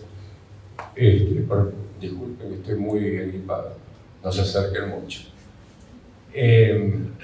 No sé si es una pregunta lo que voy a hacer o una pregunta que yo tengo para mí, pero me gustaría que cambiar como un poco el punto de vista de la mirada de todo esto. Nosotros cuando empezamos en 2011, nos sorprendimos mucho. Creo que lo primero, en esa serie estuvo Bach, bueno, empezó Anita Raskowski, pero es un tema aparte lo que ella presentó. Pero sí estuvo Bach, y con las casas de Mar Azul, etcétera, que recién aparecían. Estuvo Babo, con el tema de la madera, prefabricación, el montaje en otro sitio, las piezas numeradas, no había planos de la obra general, etcétera. Y así podría citar varios jóvenes arquitectos, varios estudios, que en realidad creo que uno solo de ustedes, no recuerdo quién, pero creo que Luciano en algún momento dijo poesía o poético o algo así, una vez bajito, con Federico. Pero solo porque vive cerca del río.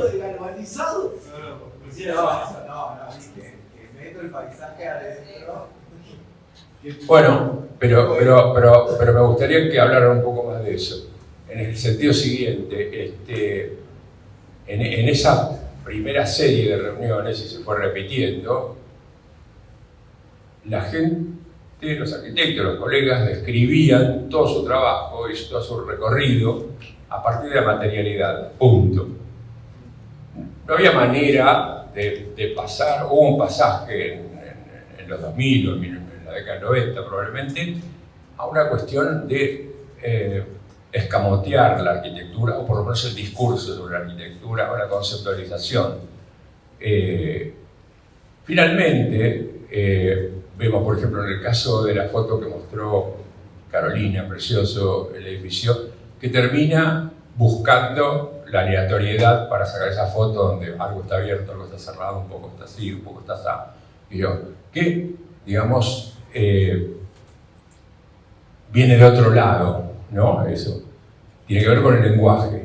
Y nosotros cuando pensamos esto, por más que le pusimos pragmatismo técnico, y creo que no tiene mucha seriedad el nombre, pero cayó bien, estamos pensando en el lenguaje. Por eso hay uno que se llama artificio lingüístico, etc. ¿Qué es lo que pasa con el lenguaje? ¿Qué es lo que pasa con la arquitectura en general? El hecho de que no sean en serie, no estamos hablando acá de vivienda prefabricada, multiplicada por millones para resolver problemas de catástrofes. Estamos hablando de piezas únicas, resueltas con sistemas industriales que podrían ser adaptados en serie, etc. Y que también provienen de una arquitectura o de una imaginería que refiere a lo industrial, a las infraestructuras, etc. Entonces, ¿qué pasa con todo lo otro? ¿Qué pasa con todo lo otro verbalizado? Porque en las obras se ve, pero ¿qué significa el módulo respecto a esto? ¿Qué significa el interior y el exterior que está en bueno, muchas de las obras últimas se mostró, pero ustedes piensan que este camino es un camino atrás del cual uno se esconde de alguna manera. No sé si se entiende. Es una pregunta que yo me hago, pero ¿se entiende? Sí, lo entiendo. Para mí poesía es la imagen de Charles Sims. Ahí es poesía. La imagen que acompañaba el texto de Charles Sims, el de ¿Qué es una casa? Esto de posicionar la arquitectura en un segundo plano y confiar en que en realidad la expresión arquitectónica surge de la simbiosis entre el ser humano habitando un sitio y lo que nosotros le podemos aportar a ese sitio, me parece una posición poética.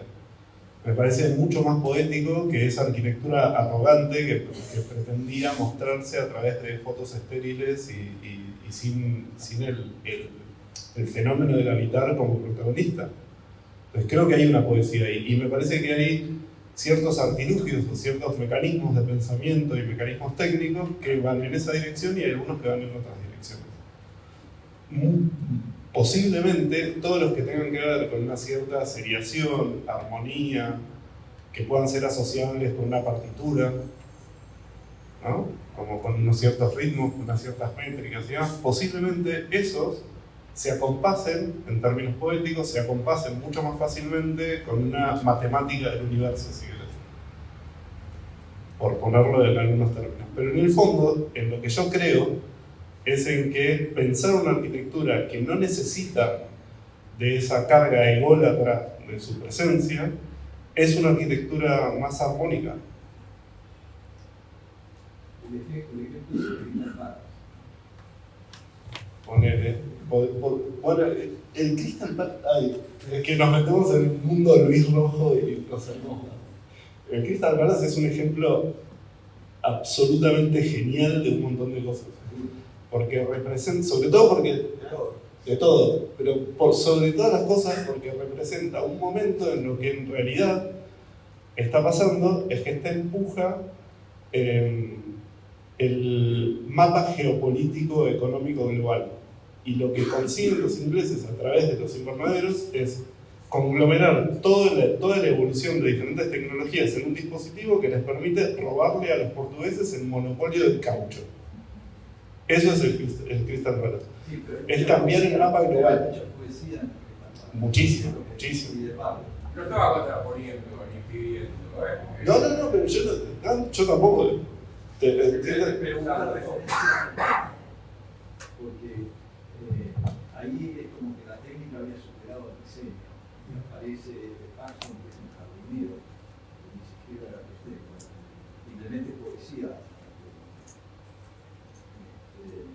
Es muy interesante. Por sí, la tecnología disponible permitía hacer vidrios de máximo 60 por 30. No, la ley, no la tecnología. Bueno, la ley. La ley permitía hacer vidrios más grandes.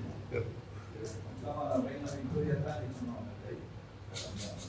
Si los vidrios más grandes. La mayoría de los invernaderos anteriores al Crystal Palace, inclusive los de Paxton, son escamados de piezas de vidrio muy chiquititos, alucinantes. Son inclusive mejores. Él pidió para que tuviera más poesía y se pidiera las palmeras casi enteras.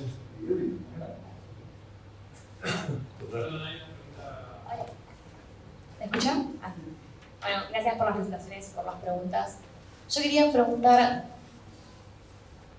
¿quiénes deciden el nombre de las presentaciones? Perdón. No, más para ir entendiendo cómo están pensando todo. ¿Y ustedes eligieron el nombre y después los invitados? No, como presentamos al principio, hay un equipo. Se cayeron 3 invitados y caímos. Esa es la realidad. ¿Cómo lo pegás a esos 3? No, tengo una más. Pero no se la contestamos. Y es el. Claro, fuimos tachando los que no querían venir y quedaron. No, me parece que tiene mucho que ver con la nueva etapa del estudio, inclusive de Noche, donde retomamos la tarea de los concursos, etcétera, y propuestas de CENTE.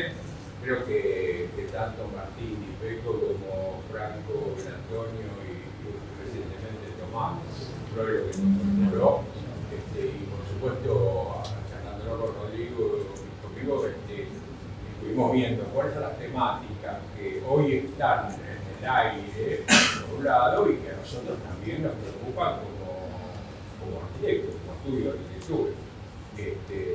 Obviamente este es un tipo de reflexión que no tiene que ver exactamente con lo que estamos haciendo ni con lo que podemos hacer en un momento, pero son temáticas en donde nos interesa. Y bueno, los equipos jóvenes, los equipos nuevos, nos fueron llevando a los nombres y a las personas y a los referentes, y así surgió el ciclo. Complemento de tu comentario. Hay una parte de la pregunta esa que es interesante para reformular o para completar. Era sobre también quien decidió poner la fotografía del proyecto que nos habló, que capaz era un caso que me interesaba un montón que se pueda llegar a charlar. No sé si es motivo suficiente la ruptura para no hablar como ese high-tech. No, chimento, ¿querés chimento? No, para nada, pero justo era como bueno, crudo, ese high-tech francés. ¿Viste cuando conociste el primer compañerito de colegio que tenía padres separados? ¿No funcionó la pareja?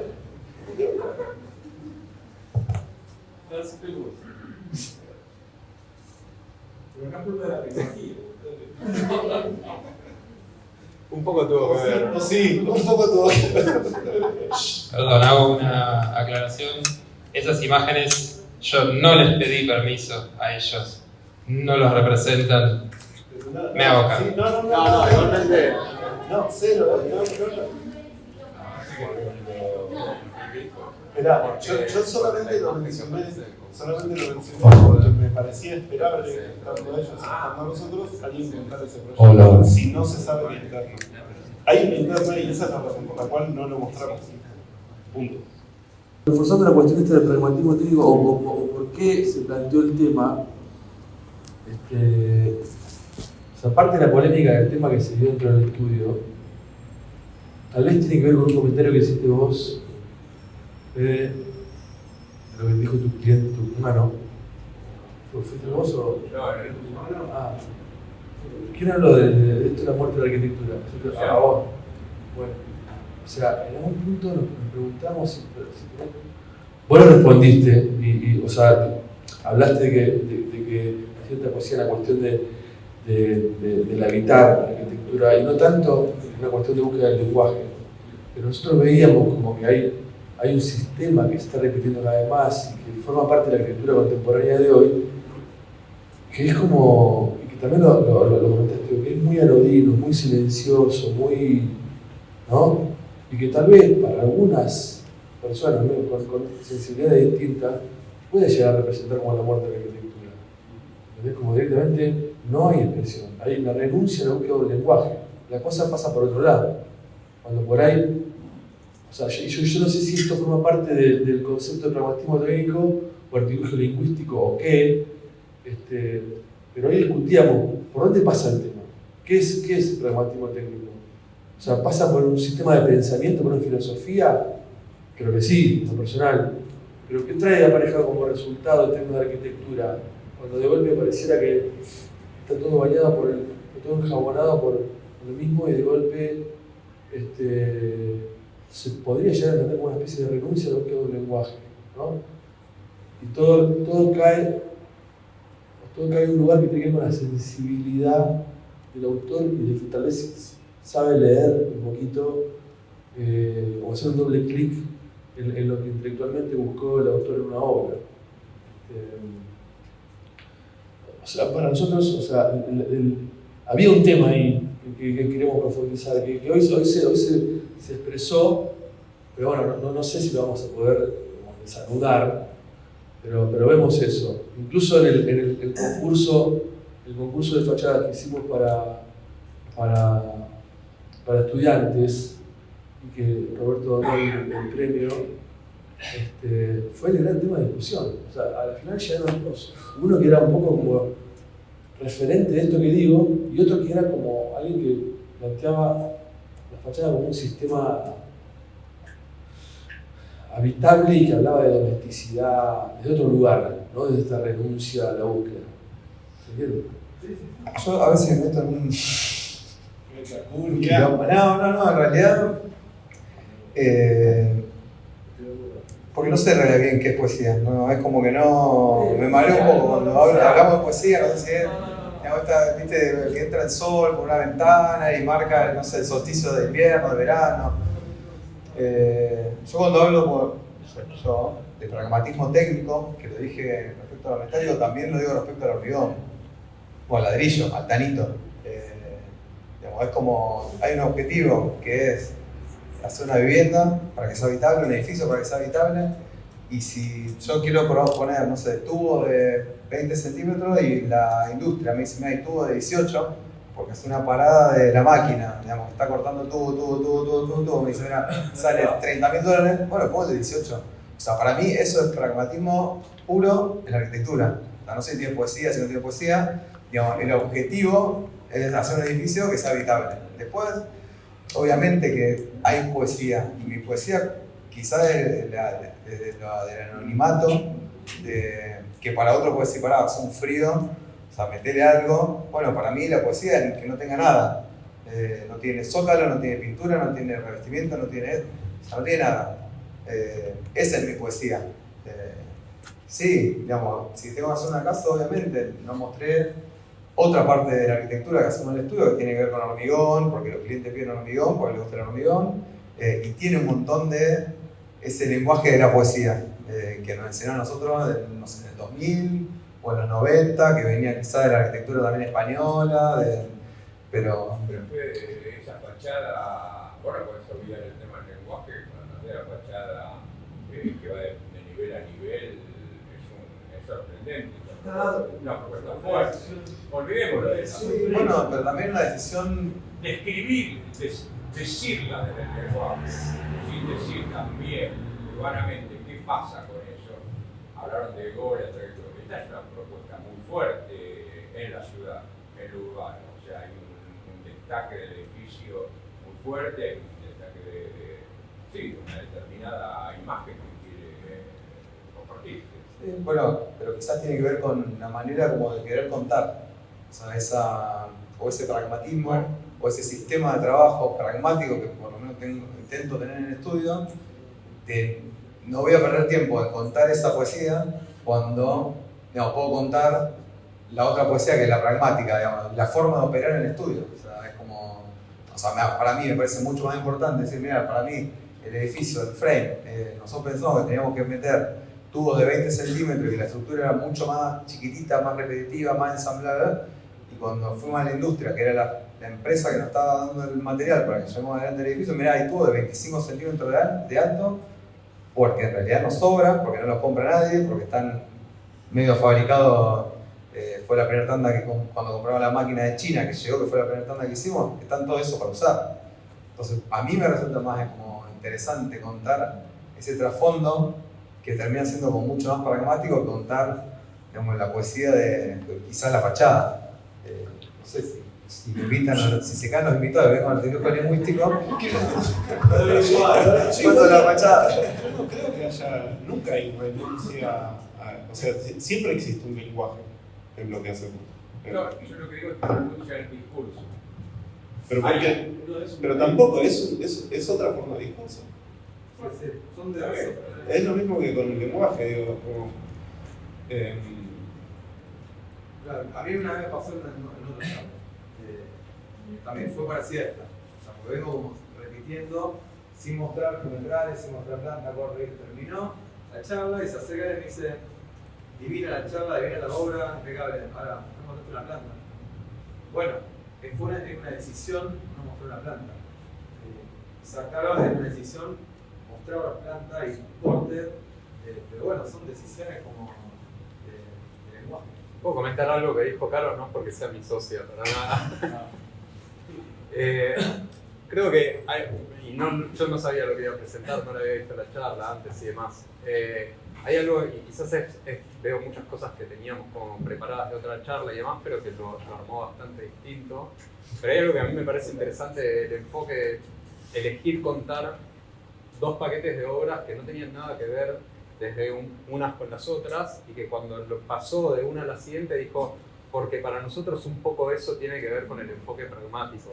Y casi, parece más fuerte, casi sacando como del lado el tema técnico, y habló del pragmatismo por entender como cierta condición de cada obra, de condiciones particulares, de entornos particulares. Obviamente cuando aparece el edificio de equipamiento en puertos, que se tiene que construir muy rápido, que está en un lugar de perímetro totalmente libre, que le podés llegar con una grúa re chiquita, simple, y montar una estructura metálica con muchísima facilidad y demás, quizás esquivando un montón de problemas que debe haber tenido en el edificio, y en el marco de las medianeras y demás. O sea, eso es un poco como cierta idea de pragmatismo, me parece interesante. Y como yendo un poco el comentario sobre lo del lenguaje de Pablo, después hay en los recursos con los que trabajas en cada lugar, hay algo de retomar el registro identitario de las cosas que tenés a mano, desde ese tono constructor o desde, no sé, los edificios. Hay un montón de temas que vienen de edificios que quizás son del año 40, que los vemos pasando por la calle sin que